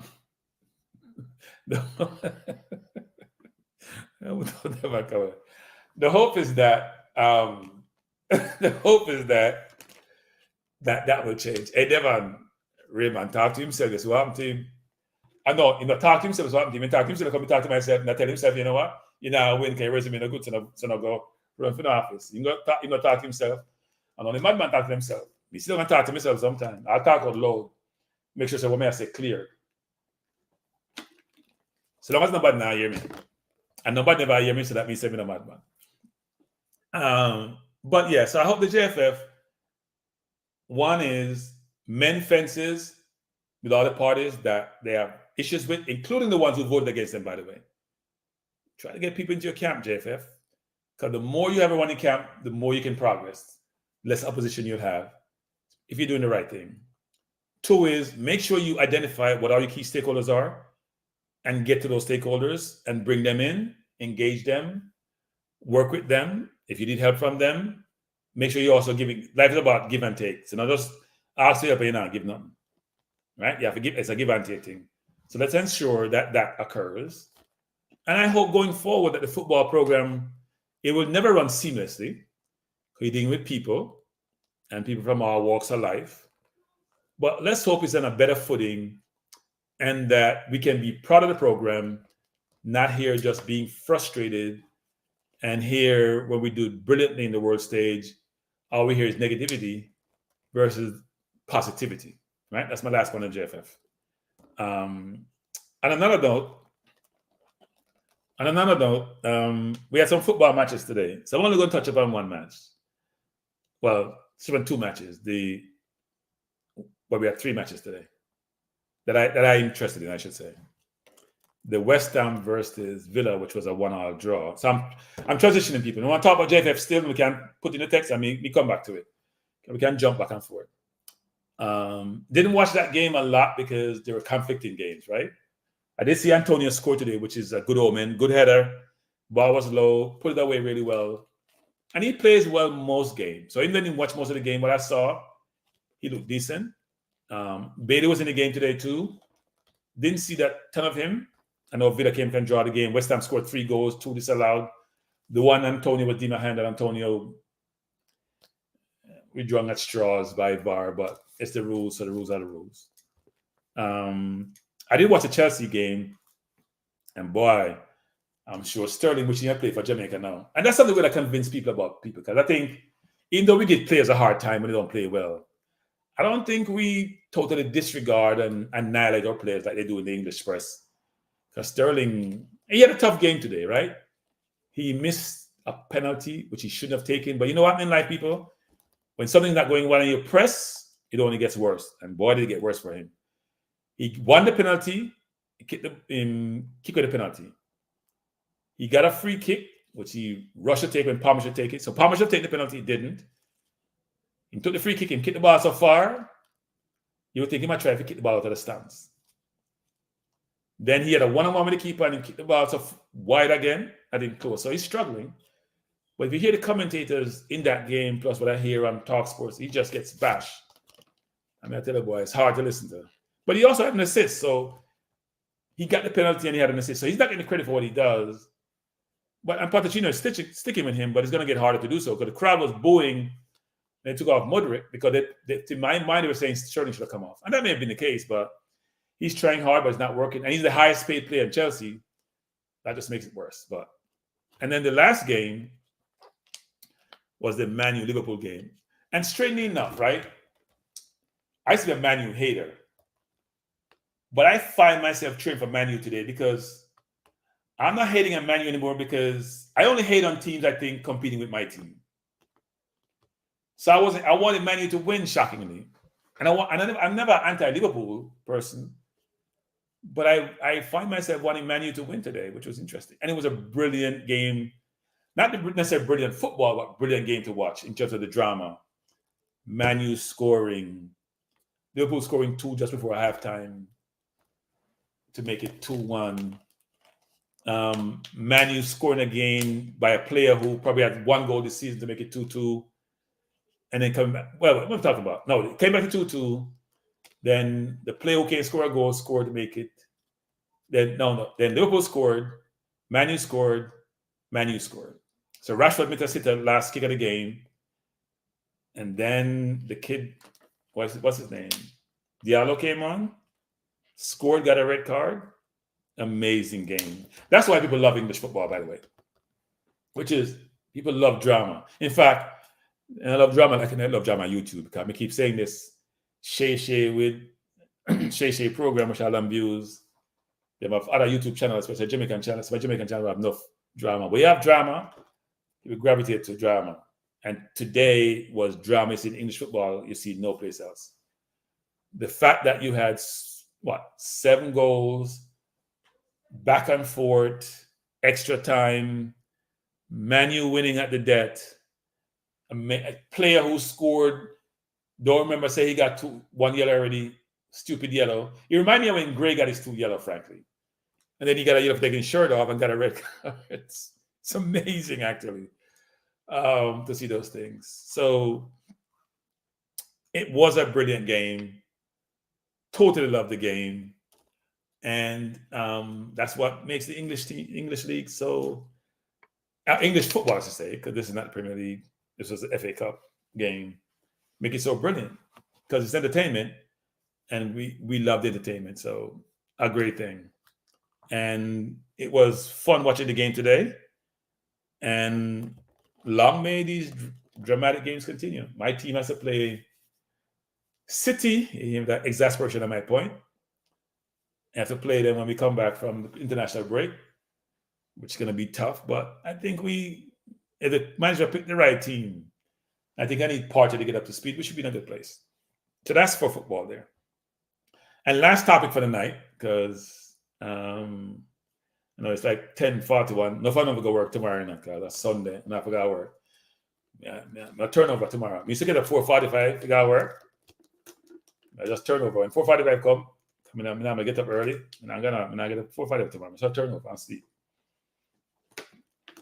So I'm not keeping up too late. But Nations League is next week Thursday and next week Sunday, actually. And hopefully we won't have any other players drop out, because we know 2 players got suspended. Then the youngster Bailey, we heard now, decided to go with England under-19. That's my understanding. Not sure if that has changed. I heard one of the YouTubers say they're going to interview him to hear his side of the story. But I want to touch upon that topic, actually, which is when you're 18 and now, you're very impressionable. Yeah, you make decisions sometimes based on a number of different factors. We shouldn't beat the kid them. If you are 26, 27, you change your mind, we have more problem with you. If you're a teenager, you have to do what you think is best for you and your family. And I want to make this point for players, actually. Players, not say this to you, because I want to watch a program. Your first objective, your first responsibility is to you and your family, not to nobody else. You totally believe that. Your first responsibility is to you and your family. I mean, nobody fool you. I see people do my ladder today, and then I cuss it tomorrow, and when you're gone, and forget you not even exist. So make sure that you focus on your family first, then everything else. Whether it's your nation, whether it's your football team, whatever it is, you do what's best for you first, and then you focus on other things, no matter who them are. So don't make nobody influence with something you don't want to do. Are you not convinced for do, right? So whether you name Bailey, whether you name Hutchinson, whatever your name are, do what's best for you and your family. Then you figure out everything come afterward. If Hutchinson need time to make up his mind, if Bailey want to go England under 19, whatever that, if other players come and them vacillate, that's up to them. When them join the team, we support them. And even a join team, we still support them. Them are human being, want them to do good. Now, what we have to understand is, as becoming more apparent, no fan of love say, England reject them. Well, Bailey, the young 18-year-old, was not rejected because England called him. You know England called him? Because England start getting nervous. Because think about it. If you have a country where have a history of certain behavior and thing what I'm doing now, and call certain citizens a certain name and discriminate against them. So when them now want them live there and them ban them, they don't want to deal with you, And if you have a litany of them start move away, it becomes a problem for you. Because some of your best players is not part of the majority. You think about that. So the 3 countries now, we see we are pressed really hard for players. To me, 3 main countries for top players: Ghana, Nigeria, and Jamaica. When it comes to England, you got a country like France, a different story. Cameroon's of the world, right? And the Algeria's of the world. But Ghana, Nigeria, and Jamaica. In fact, Nigeria and Ghana even newer than Jamaica, because then come England later than how Caribbean people go to England, They go much later. And so they probably have even more connectivity there. Okay, you don't have 2 or 3 generations. West Indians start go to England after World War II. So you have 2 or 3 generations of people. Right? Nigeria and Ghana a little bit less. And yet, you see people like Iwobi, them go early. And you see they can't make England. Like some players that wait to make England. People like Iwobi go early. Lookman wasn't necessarily early, but him go at a defense here. Just so we need to see. We need to bring in players. We need to encourage the players. Them say, you know what? There's a war for talent, literal war. I'm sure England behind the scenes, I talk to Hutchinson. They talk to enough more players to say, you know what? Hey, we're open. I read today where Southgate has sort of informed Greenwood that we won't have it in Europe, but the gate is not closed. You know why? They don't want to say the gate is closed. They must set the temperature of the larger society for Greenwood. So Greenwood may have a chance to come back in any time, but no time soon. Everything it has to be out of sight, out of mind, which it never will be actually for Greenwood. There'll always be pressure, but they might keep the door open because two things. One is, if they don't come play for another country, them don't cap lock. That means they still can play for the country where they may be a citizen of, if they get a passport. So it's a big deal in today's environment where countries are trying to get the best talent in their team. Only us are one of the feels about the money are reject and the money are this and the money are Barnia on the local in the team. Every country we know a push for talent from some places. Now, Africa, I should say this, and to be fair, we do have the same conversation in Africa per se, but we don't get in conversation in Europe. We have a conversation in America. Look on the US. Much people in the US are, you know, them try to recruit. Look how long them recruit Balogun for. Years. How long them recruit Musa. You know, Musa was an easier one, frankly. Right? Them recruit Musa. Them recruit Ware. Them track Balogun in the US, but in the group of US. Ever and ever bring him back. So we have to understand that for the teams across the world who realize that winning is important and winning breeds resources. It's another thing people understand. The English Premier League is supposedly the best league in the world, and then brag about them league 24/7. But you know what I'm telling that league there too? That league, how do you help them? Them get the best players. Them pay the people play a lot of money, come play them league, you know. All the money them generate now because everybody are poor man in the league, you know. They're investing in football. They're investing in EFL, they're investing in League One, League Two, they're investing in a National League, they're investing in youth football. So the more money them get is a trickle-down effect where the Premier League get most of the money. But the Premier League team will lose money because they spend so much on players. But the assets they're acquiring are generating sponsorship, TV money, all sort of money, and them can take some of that money and invest in football. So the money improve for them product. Now, we contribute to that because when we put beer in the beer, help. So why shouldn't we take some people who buy for them country and then qualify for we? Look at it that way, actually. We are investing in them because we put beer there, we put whisper there, them might help for them football, them generate money and then pay them well. Well, when them get, they invest in them local football, if they qualify for your team, why we can't take them? We not fight them thing there. I don't know that mind, no xenophobic mind or a closed mind. Now I think them way that. Them way for the thing, which is we are benefiting some whichever form. Now, I am never one to say that the team should only be comprised of. I lose my voice and I talk too much. I will close it down. The team should be comprised solely of overseas players. That's nonsense. The team should be comprised of best players. Now, what I've said is, if it's all overseas players, then local players not to get better. I'm not going to carry the team, they carry the team. But the team should have a pool of players, and we should make sure we develop our players enough so they can compete on the world stage. If we had said our local track team should be our local players, but then go Olympics and run last, or can't make Olympic qualifying time, I run 5th and 6th. We wouldn't want that. But I say, you know what, you're a friend, come run, can make third down, because people don't care about the people go up on the podium, and don't care about nobody else. Don't care about 5th and 6th. Nobody care about 5th and 6th in athletics, track and field. Them care about if you come first, second, or third. Some countries that like you didn't care about second or third. Appear first, then deal with. Right? But we develop quality at home so we can compete on the world stage if we get first, second, and third. And that's what we boost around. Those people are proud of Asafa. You know me proud of Asafa. Asafa never necessarily get the gold medal them. But he was a brilliant runner. And he still do well. I'm not even proud of Asafa, some people. I have some brethren who I was on a Asafa. I'm not telling you, I did in talk because Asafa a brilliant runner. Didn't necessarily get to produce at the highest level because only one person can win. But the fact of the matter is, him still run top 3 sometime. And when he was out of the main events, like World Championship and Olympics, him still, I said enough world record. I run sub 10, well, almost 100 time run of sub 10, which is ridiculous.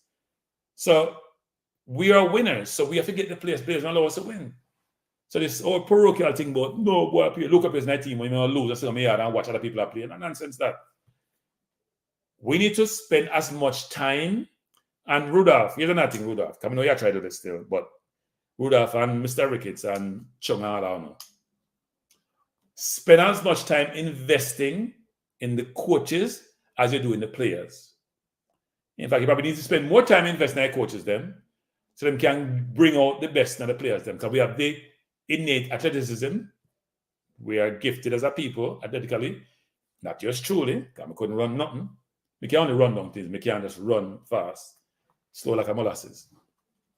But we have to focus on the coaches, because I said before, if you look at Europe, for example, where the coaches like one of them are Germany and Spain, and even Italy, them run things, them have good, a lot of them people have Europe A license, go to the right structure, get the right accreditation to be able to coach the players and develop them the right way.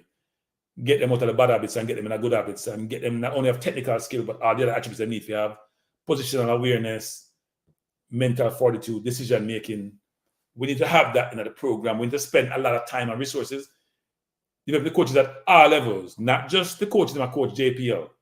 In fact, it's probably as important to have coaches at a more junior level, even though you may can't pay them. But you know what? Maybe they can spend some time and then they matriculate upwards.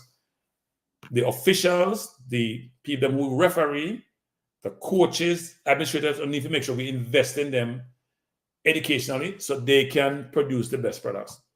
Just like we have had coaches in track and field who are some of the best in the world, like Fana, we did the same thing with the football program. In fact, I can look to athletics to leverage off it, not necessarily the same, because there are a lot of differences between the two sports, but there are things that we can leverage to bring to the football, to allow the football to progress in the right way. Because right now, even though we are, management will say, which is right, we have exported more players now than we've ever had in the past.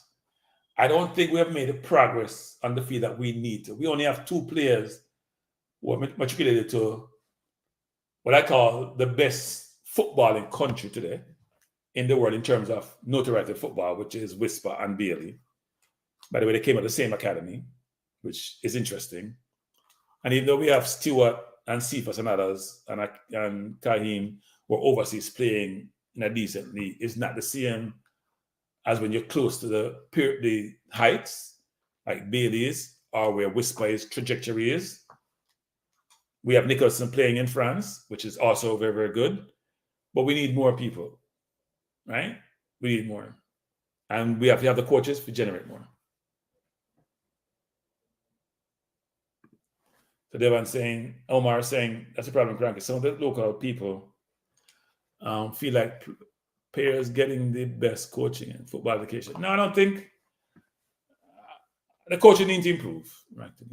Coaching needs to improve. There's always room to grow. You hear Pep Guardiola says that he was talking about sitting down with what's the Leeds coach? Can't remember him now. I was a player pressing football. It will come to me. Bielsa. Him sit down with Bielsa. I'm not sure if it was in Argentina where he was. Attack football for 4, 5, 6 hours straight, right? I'm sure they sit down and talk about football structure, permutations, formations, how you move on the field, decision making, counter move, how you counter a counter. So when you go in a football game, you can really outthink your position. Because football get very strategic nowadays. Football used to be a playing thing, So you can block a man, you're good, and you can kick the ball on the goal, you're good. And you play a 4-4-2. You used to play a 4-2-4 at one time, 2 midfielder. And you have 4 forward, and forward, then come back, come defend. And the Dutch them start play like total football that changed. Right? You saw them think a long, long time ago. Football has changed. Football to me is one of the slowest sport in evolving and innovating. But the innovation is now becoming rapid. And enough copycat, even Klopp copy, and I'm one of the best. So you see inverted start play by Man City, and all of a sudden Arsenal start playing inverted, and Liverpool start playing inverted, later and others, and you see brighten them thing. People start full press. I mean, press without reservation. Because people say press with caution, you know. And everybody, I know a lot of teams are press without reservation. I mean, see, have a fit. And if I press smart. I see Manu are pressed today. I mean, I know what they do. Because I know half year press them do. Them now press like a team. So football is now becoming much more technical, much more strategic. So you need to continue evolving as a manager, as a coach, and also continue to improve your education in the football. As new things come out, you consider where you want to adapt it or not, and when they apply it or not, and you do so. You make decisions. So it can't be static. It can't be something that's not moving. You have to move with the time. You have to be innovative. And there's a lot of football can be innovative in. If you watch NFL football, for example, constant innovation occurred. Constant innovation. Constant evolution of the sport. Even in basketball, you see that over time. You need to take a little bit longer. You see a lot of innovation in the sport, and we need to do the same. We should think about Jamaica. You know what? If we can get so many A-level coaches or whatever license at the highest level, and they're thinking through the football, they maybe come up with things that are innovative, which other people don't think about, right? So that should be something that we're thinking about, and that football to think about, and that the JFF needs to think about. So JFF,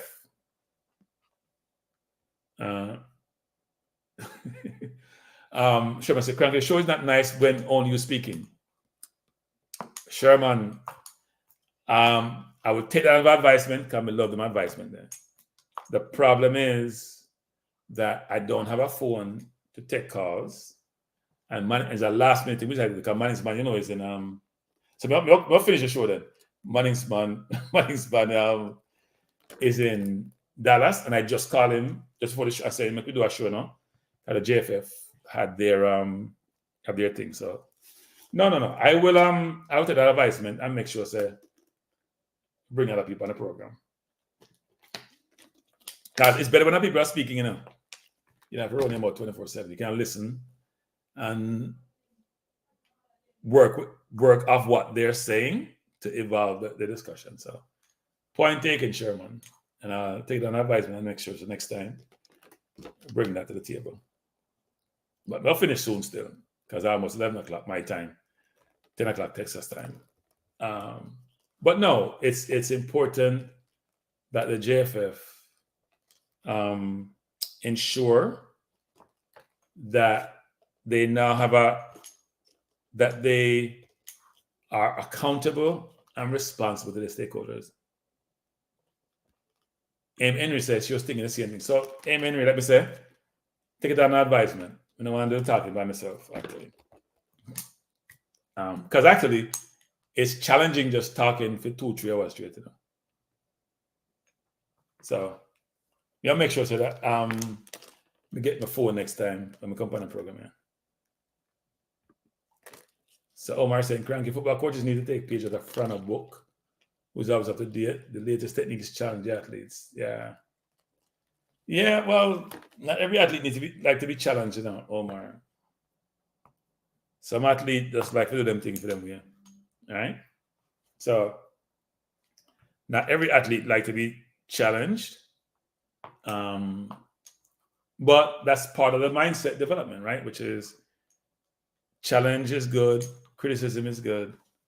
But no, challenge will be when you have competition of places. Because we've talked about I don't want to regurgitate this, but we talked about the Bailey situation and him being suspended.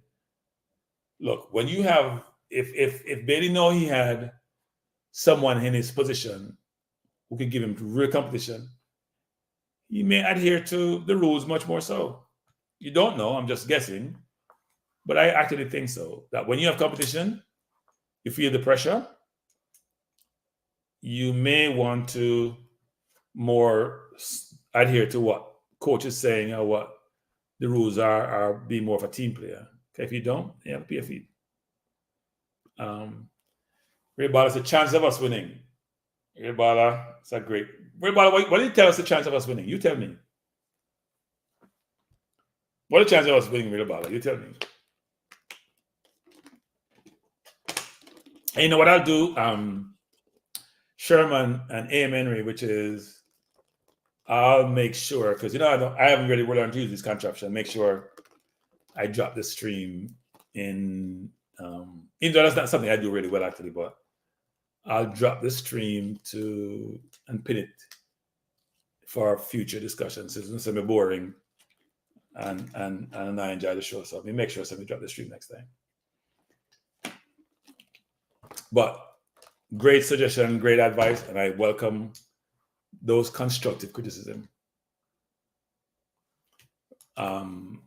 Constructive criticism is always good because you learn from it. And if you want to enhance your product, something the JFF should learn is that you need to make sure you get that. But like most companies do nowadays, a lot of companies do, they ask for feedback, because feedback then give you information to help you enhance your product. So, Amen, you say, I'm confident we're going to win. Amen, what allows for such confidence, given that we have our entire front line? I should say our front line. The front line from the previous game, 2 games, is not here, right? So no Nicholson, no Gray, no Bailey. So what is it that gives that confidence? So Raymond, I say 70% we win. One thing I like, by the way, with Jamaican supporters, or I won't say I don't like, but one thing I find with Jamaican supporters is this. Not only do they back their team to win most time or not. Even when it looks bleak, if you look at the polling a lot of times, most time, and if all Jamaicans you poll, because sometimes you have people in the chat who are not Jamaicans, right? So they make more of an unbiased view. Most time, the percentage is saying we're going to win, no matter what team we put on the field. Even when it look like bleak, okay, if you look at the 2 teams now, and who we're missing, we're missing 5 starters from the team. If you want to call it 4.5 starters, you're going to trade. That's 5 starters, frankly, because Gray, Nicholson, Bailey, Pinnock, Amari Bell. It's 5. We're missing 5 starters from the team. I think the US is probably missing 1 starter, and we are still comfortable. So what does that mean, Devon? You said some people's minds are clouded. What do you mean? Some people's minds are clouded. What do you mean? In terms of what? In terms of not being objective in their thinking about possible outcome, or they just believe that, we're people, we're always going to win. So we're biased. We're biased. Not be proud about it if you're biased. So long as you support your team and you want your team to win. So personally, I think us winning is, I'm going to give us, what did I say the other day? My percentage have increased because I'm feeling that the team is confident. I'm going to give us a 30% chance of winning. Doesn't mean 70% chance of losing. It could mean that you're mixing the losing and the draw in the mix, but you have to have an outcome. I'm going to give us 30% chance. Or if I do it this way, if we're missing 5 starters and I take 5 from 11, that means we have less than 50% chance of winning, unless the replacements are just as good. And frankly, I don't think our replacements, some of them, but not all of them are as good as the starters. Emmanuel says, I know on paper the US has a better team and we are the underdog. Everyone is expecting a bloodbath. I think our guys will stand up to the challenge. Look, no matter what team we put on the field, we always give the US a game. But the problem with giving them a game is this. So the scores are not bad. If you look at the game itself, they dominate possession. And they win. But if you dominate possession, at least you can walk away with some modicum of satisfaction that, you know what, we're in the game. But if you're not in the game, it becomes disheartening, actually. So my hope is that we'll play well, actually. And that we'll win, but it's going to be tough.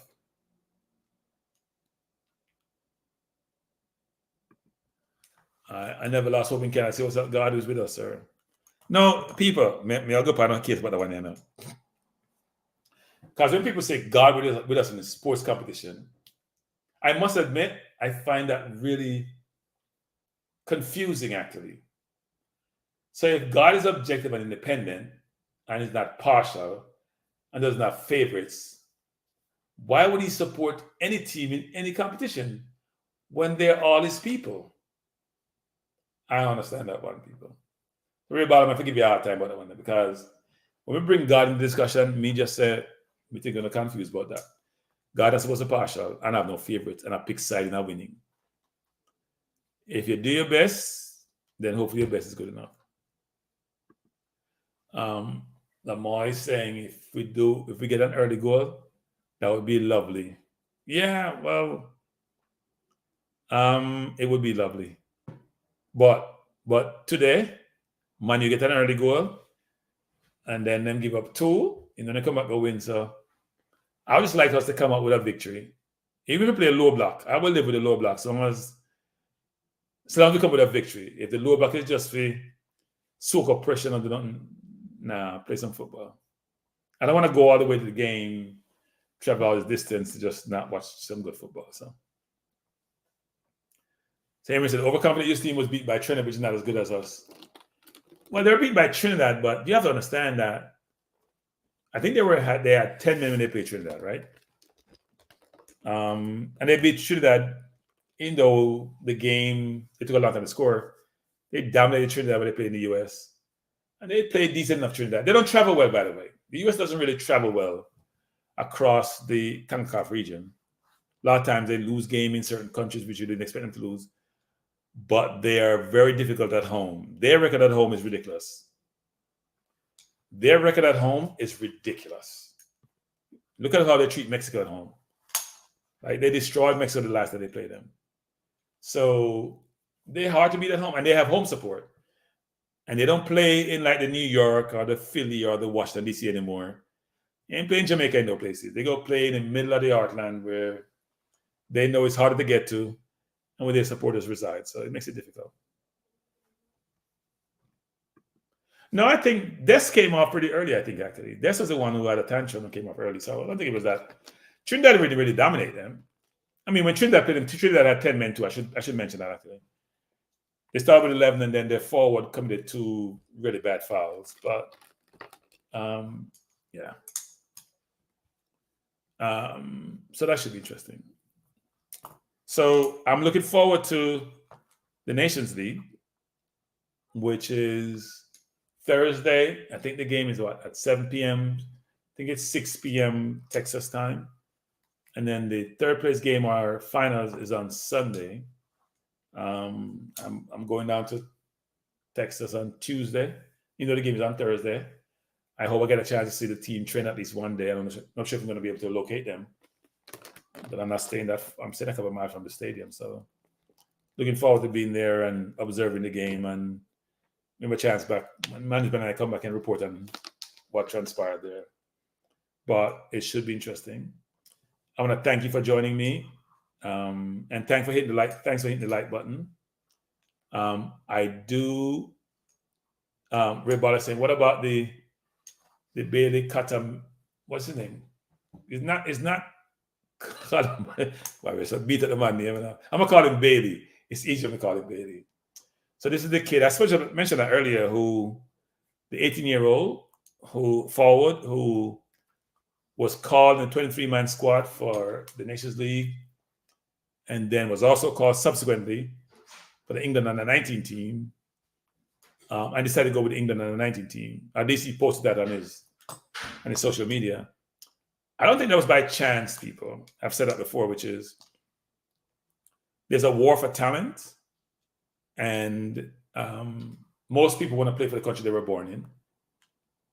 And when there's a war for talent and you're getting pressure from your home country and maybe from family members, you may just acquiesce and succumb to that pressure. So it looks like he's going to be staying with England under 19. Still can play for Jamaica at some future point in time, because until you get to the senior team and get 3 cap games, which are counted if you're under 21, then you're still eligible to play for another country that you're a citizen of. So he may still play for us, but at this point in time, he looks like he's going to be playing for England U team. So we'll see.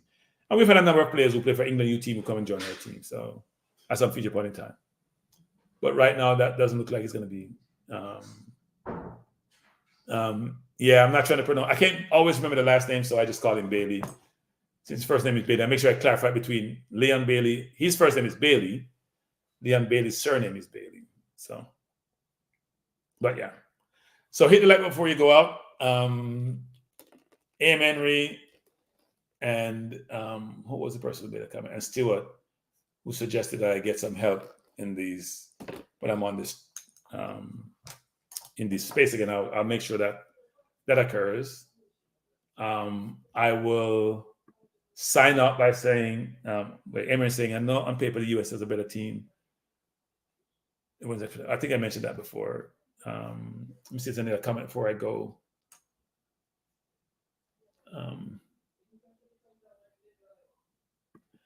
Say his handle as though we met this. Yeah, I'm sure. Look, if he's 18, I'm sure the English FA sat down with a player, explained to them the plus and minuses of playing for England and the future and all that. You're going to get that download of information from the FA as to why you should play for them. I'm sure we told him the same thing. He probably weighed the pros and cons and decided to, at this point, not be capped by any country because obviously he still can play for Jamaica. He's going to go to England. So it is what it is. It's next man up is my view when it comes to the male team, or next female up or woman up or girl up when it comes to the women team, if people are getting capped. So I don't think anyone should be disheartened by this. I think we should be encouraged by this because we are always here say, oh, up here reject we are getting us how we here. So he's not a reject in the term of reject. He's a player with a lot of potential. And by the way, reject is a denigrating term for me. It's a belittling term. Should never be used. Someone on the program the other day used it quite a bit. Totally inappropriate from my view. And shouldn't even be given airtime, frankly, so I'll stop talking about it. But anyway, I'm going to sign off by saying, first of all, before you go out, hit the like button. Thanks for joining. I take an advisement what Amory and Stewart said about the need for more interaction on the program versus just having a monologue on my end. Thanks for all the comments. I try to get to as many as possible. Thanks for all the super chat brain drain. We appreciate it. Hope everyone have a wonderful night. Hope you have a great week.